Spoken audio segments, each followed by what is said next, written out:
Welcome to my railway GK classes दोस्तों, जिसमें हम रेलवे के एग्जाम में पूछे गए मोस्ट इंपोर्टेंट क्वेश्चन के बारे में डिस्कस करेंगे, जो हाल के एग्जाम में पूछे गए हैं। तो चलिए शुरू करते हैं आज के पहले प्रश्न से। दोस्तों 2023 के लिए भ्रष्टाचार धारणा सूचकांक यानी कि करप्शन परसेप्शन इंडेक्स में भारत की रैंक क्या थी? Option number A 93, option two 121, option number three 83, option number four 111। तो इसका सही आंसर दोस्तों ऑप्शन नंबर 193, जिसमें भारत की रैंकिंग कितनी थी दोस्तों? जो जिसमें करप्शन परसेप्शन इंडेक्स में भारत की रैंकिंग थी 93, यानी कि भ्रष्टाचार धारणा सूचकांक में कितनी रैंकिंग थी दोस्तों? 93। अगला प्रश्न दोस्तों, खेलो इंडिया पैरा गेम्स 2023 का कौन सा संस्करण दिसंबर 2023 में नई दिल्ली में आयोजित किया गया था? ऑप्शन नंबर ए पांचवा, ऑप्शन नंबर दो छठवा, ऑप्शन नंबर तीन उद्घाटनात्मक, ऑप्शन नंबर फोर दूसरा। तो इसका सही आंसर दोस्तों ऑप्शन नंबर थ्री उद्घाटनात्मक। जो मतलब 2023 में जो पहली बार खेलो इंडिया पैरा गेम्स 2023 में आयोजित किए गए थे, ठीक है दोस्तों, जो कि नई दिल्ली में किए गए थे। कुछ महत्वपूर्ण पॉइंट है दोस्तों, जैसे कि खेलो इंडिया गेम्स यानी कि खेलो इंडिया गेम्स की शुरुआत इंडिया गेम्स की शुरुआत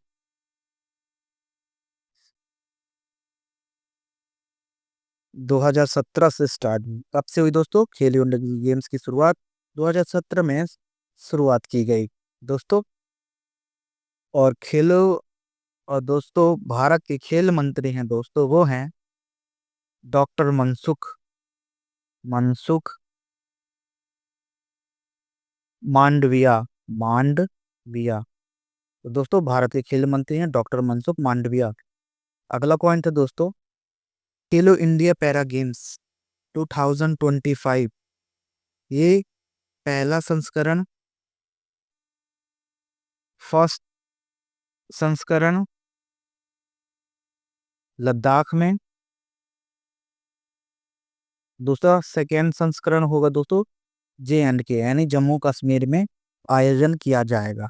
तो 1974 में भूकंपीय अन्वेषण पोर्ट एकेडमिक ऑर्कोजेनेस्की से रूस और भारतीय टीम द्वारा खोजे गए मुंबई हाई फील्ड पहले बॉम्बे हाई फील्ड में उत्पादन किस वर्ष शुरू किया गया था? इसका सही आंसर दोस्तों 1976 में पहली बार इसकी शुरुआत की गई थी। अब बिंदुसार ने इनमें से किस अवधि के बीच शासन किया था? पहला 297 ईसा पूर्व से 273 ईसा पूर्व, दूसरा 295 ईसा पूर्व से 270 ईसा पूर्व, तीसरा 299 ईसा पूर्व से 275 ईसा पूर्व, चौथा 293 ईसा पूर्व से 271 ईसा पूर्व। इसका इसका सही आंसर दोस्तों ऑप्शन नंबर ए 297 ईसा पूर्व से 273 ईसा पूर्व तक बिंदुसार ने शासन किया है। अगला प्रश्न दोस्तों, जैसे कि अंडमान और निकोबार द्वीप समूह के संबंध में इनमें से कौन सा कथन सही है? ऑप्शन नंबर ए अंडमान और निकोबार द्वीप समूह सामरिक रूप से महत्वपूर्ण है और उनमें वनस्पति और जीवों के आधार पर बहुत विविधता है। नेक्स्ट, ऑप्शन नंबर दो अंडमान और निकोबार द्वीप समूह में विरल वन क्षेत्र के साथ शीतोष्ण जलवायु है। ऑप्शन नंबर थ्री अंडमान और निकोबार द्वीप समूह पूरी तरह से प्रवाल सेल समूह से बने हैं। ऑप्शन नंबर फोर अंडमान और निकोबार द्वीप समूह भूमध्य रेखा से बहुत दूर स्थित है और यहाँ बहुत कम वर्षा होती है। इसका सही आंसर दोस्तों क्या है? इसका सही आंसर दोस्तों ऑप्शन नंबर वन अंडमान और निकोबार द्वीप समूह सामरिक रूप से महत्वपूर्ण है और उनमें वनस्पतियों और जीवों के आधार पर बहुत विविधता है, जो कथन सत्य है दोस्तों। अंडमान निकोबार द्वीप समूह की राजधानी है पोर्ट ब्लेयर। क्या है दोस्तों? Port Blair. ठीक है दोस्तों। तो अंडमान और निकोबार द्वीप समूह की राजधानी क्या है दोस्तों? Port Blair. बट इसका नया नाम बदल कर रख दिया गया है, नया नाम बदला है। उसका नाम क्या है दोस्तों? अंडमान और निकोबार द्वीप समूह का नया नाम बदलकर बदलकर श्री विजयपुरम रखा गया है। विजयपुरम रखा गया है।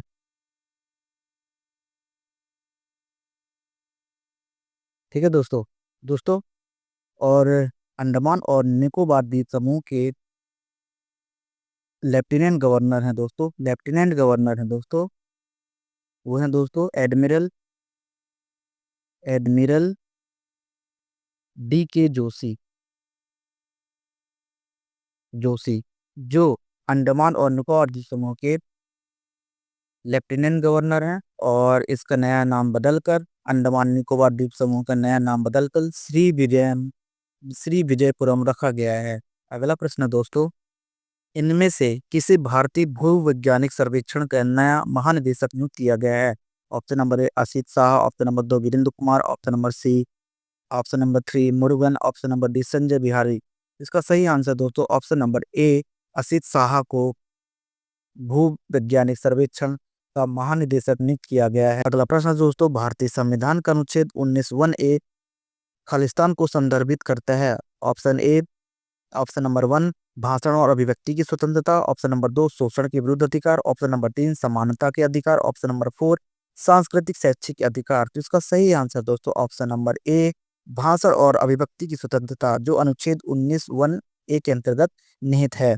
कुछ महत्वपूर्ण पॉइंट हैं दोस्तों, जैसे कि भारतीय संविधान के अनुच्छेद 14 से 18 तहत समानता का अधिकार दिया गया है। यह अनुच्छेद, जैसे कि अनुच्छेद 14 में विधि के समक्ष समानता, मतलब कानून के समक्ष सभी को समानता मिले। अनुच्छेद 15 के अंतर्गत किसी भी धर्म हो, वंश हो, जाति हो, लिंग या जन्म स्थान के आधार पर भेदभाव या प्रतिषेध के लिए। अनुच्छेद 16 के अंतर्गत लोक नियोजन के विषय में समान सभी को अवसर प्रदान करने की अधिकार। और अनुच्छेद 17 के अंतर्गत अस्पृश्यता का अंत किया गया है अनुच्छेद 17 के द्वारा। ये बहुत आईएमपी क्वेश्चन है दोस्तों, बार बार एग्जाम में पूछे जाते हैं। और अनुच्छेद 18 दोस्तों, जो सभी उपाधियों का अंत कर दिया है, केवल शैक्षणिक छोड़कर छोड़कर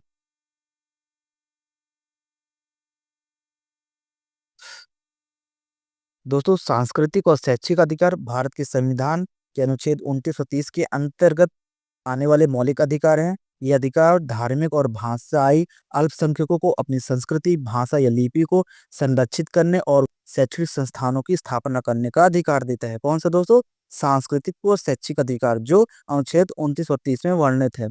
नेक्स्ट पॉइंट है दोस्तों, अनुच्छेद 29 के तहत किसी भी नागरिक को धर्म, जाति, भाषा इनमें से किसी भी एक के आधार पर शैक्षणिक संस्थानों में प्रवेश से इनकार नहीं किया जा सकता। अनुच्छेद 30 के अंतर्गत दोस्तों, अल्पसंख्यक वर्गों को अपनी पसंद की शिक्षा संस्थाओं की स्थापना और प्रशासन का अधिकार है। राज्य अल्पसंख्यक वर्गों के शैक्षणिक संस्थानों को सहायता देने में भेदभाव नहीं कर सकता। कौन नहीं कर सकता दोस्तों? राज्य अल्पसंख्यक वर्गों को शैक्षणिक संस्थानों में सहायता देने से भेदभाव नहीं कर सकता है। ठीक है दोस्तों। नेक्स्ट पॉइंट है दोस्तों, सांस्कृतिक अधिकारों के तहत नागरिकों को अपनी भाषा, लिपि, संस्कृति की रक्षा करने का अधिकार है दोस्तों। नेक्स्ट पॉइंट है दोस्तों, सांस्कृतिक और शैक्षिक अधिकारों के तहत अल्पसंख्यक वर्ग अपने समुदाय के बच्चों को उनकी भाषा में शिक्षक दे सकता है। ठीक है ना दोस्तों, ये उनका अधिकार है। अगला प्रश्न दोस्तों, जनगणना 2011 के अनुसार इनमें से किस केंद्र प्रशासित प्रदेश की साक्षरता दर सबसे अधिक है? ऑप्शन नंबर ए Chandigarh, option number 2 Puducherry, option number 3 Delhi, option number 4 दमन और दीव। तो इसका सही आंसर दोस्तों ऑप्शन नंबर 4 दमन और दीव सबसे अधिक साक्षरता दर वाला केंद्र प्रशासित प्रदेश है। किसके अनुसार दोस्तों? 2011 की जनगणना के अनुसार। ओके दोस्तों। अगला प्रश्न दोस्तों, जुलाई 2024 में तेलंगाना के राज्यपाल नियुक्त किए गए जिष्णु देव शर्मा जो भारत के किस राज्य के पूर्व उप मुख्यमंत्री थे? ऑप्शन नंबर ए Madhya Pradesh, option number 2 Mizoram, option number 3 Tripura, option number 4 Kerala. तो उसका सही आंसर त्रिपुरा। महत्वपूर्ण पॉइंट देख लेते हैं दोस्तों, जैसे कि मध्य प्रदेश के सीएम और गवर्नर ऑलरेडी मैंने बता दिया है दोस्तों, इसको कमेंट करके जरूर बताएं दोस्तों। मिजोरम मिजोरम के सीएम एंड गवर्नर दोस्तों, मिजोरम के सीएम हैं उ लाल दुहोमा जी हैं, दुहोमा। एंड दोस्तों गवर्नर हैं दोस्तों यहाँ के, ये हैं दोस्तों विजय कुमार सिंह जी। कौन है दोस्तों? विजय कुमार सिंह। ठीक है दोस्तों। एंड दोस्तों इसी प्रकार त्रिपुरा के, तो दोस्तों त्रिपुरा के सीएम है दोस्तों एंड गवर्नर दोस्तों मणिक साहा जी, मणिक मणिक साहा जी। एंड दोस्तों यहाँ के गवर्नर हैं दोस्तों, वे हैं श्री नल्लू इंद्रसेना नल्लू इंद्रसेना रेड्डी जी हैं, इंद्रसेना रेड्डी जी, जो त्रिपुरा के गवर्नर हैं। तो दोस्तों केरला के सीएम है दोस्तों वो है पी विजयन जी, और दोस्तों केरला के जो गवर्नर है दोस्तों वो राजेंद्र आर्लेकर जी हैं। नेक्स्ट अगला प्रश्न है दोस्तों, प्राथमिक एमीन को किस ब्रंस्टेड अम्ल के साथ उपचारित करके डाइएजोनियम लवण बनाता है? ऑप्शन नंबर 1 क्लोरस अम्ल, ऑप्शन नंबर 2 फास्फोरस अम्ल, ऑप्शन नंबर 3 सल्फ्यूरस अम्ल, ऑप्शन नंबर 4 नाइट्रस अम्ल। तो इसका सही आंसर दोस्तों ऑप्शन नंबर 4 नाइट्रस अम्ल, जो ब्रोस्टेड अम्ल के साथ उपचारित करके डाइएजोनियम लवण बनाता है। कौन बनाता है दोस्तों? नाइट्रस अम्ल। अगला प्रश्न दोस्तों, प्रसिद्ध गायिका गिरिजा देवी जो अपनी ठुमरी प्रस्तुतियों के लिए जानी जाती है, किस घराने से संबंधित है? ऑप्शन नंबर 1 भिंडी बाजार घराना, ऑप्शन नंबर 2 जयपुर घराना, ऑप्शन 3 बनारस घराना, ऑप्शन नंबर 4 इंदौर घराना। तो इसका सही आंसर दोस्तों ऑप्शन नंबर 3 बनारस घराना से संबंधित है। कौन है दोस्तों? गिरिजा देवी। किससे संबंधित है? बनारस घराना से। ठीक है दोस्तों, और इसके अलावा और भी गायक संबंधित हैं, उस्ताद जैसे कि उस्ताद बिस्मिल्लाह खान, उस्ताद बिस्मिल्लाह खान, बिस्मिल्लाह खान, ठीक है, पंडित रविशंकर, मुश्ताक अली खान, मुश्ताक अली खान, और गिरिजा देवी। तो दोस्तों बनारस घराना से संबंधित गायक हैं जैसे उस्ताद बिस्मिल्लाह खान, पंडित रविशंकर जी, मुश्ताक अली खान, गिरजा देवी जी। नेक्स्ट पॉइंट है दोस्तों, भिंडी बाजार से घराने से संबंधित गायक जैसे उस्ताद छज्जू खान, उस्ताद छज्जू खान, उस्ताद अमन खान, उस्ताद अमन खान, शशिकला, अंजनी बाई, अंजनी बाई माल टेकर। तो कौन कौन है दोस्तों भिंडी बाजार घराने से गायक? उस्ताद छज्जू खान, मुस्ताद अमन खान, शशिकला जी, अंजनी बाई मालपेकर। नेक्स्ट है दोस्तों, जयपुर घराने से दोस्तों, जयपुर घराने से संबंधित गायिका जैसे कि मल्लिकार्जुन, मल्लिकार्जुन, मंसूर, मंसूर, अलादिया खान, अलादिया खान, केसरी केसरबाई, किशोरी अमोनकर,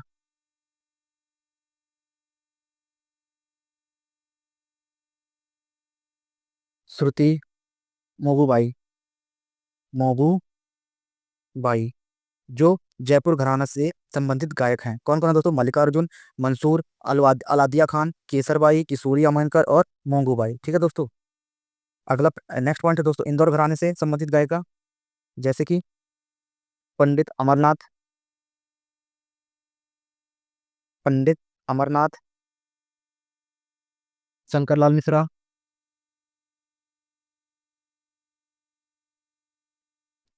जी, कंकना बनर्जी, पूर्वी मुखर्जी, जो इंदौर घराने से प्रसिद्ध गायिका हैं। तो दोस्तों आपको वीडियो कैसी लगी? अगर वीडियो आपको पसंद आई तो प्लीज़ चैनल को लाइक करें, शेयर करें, सब्सक्राइब करें। धन्यवाद।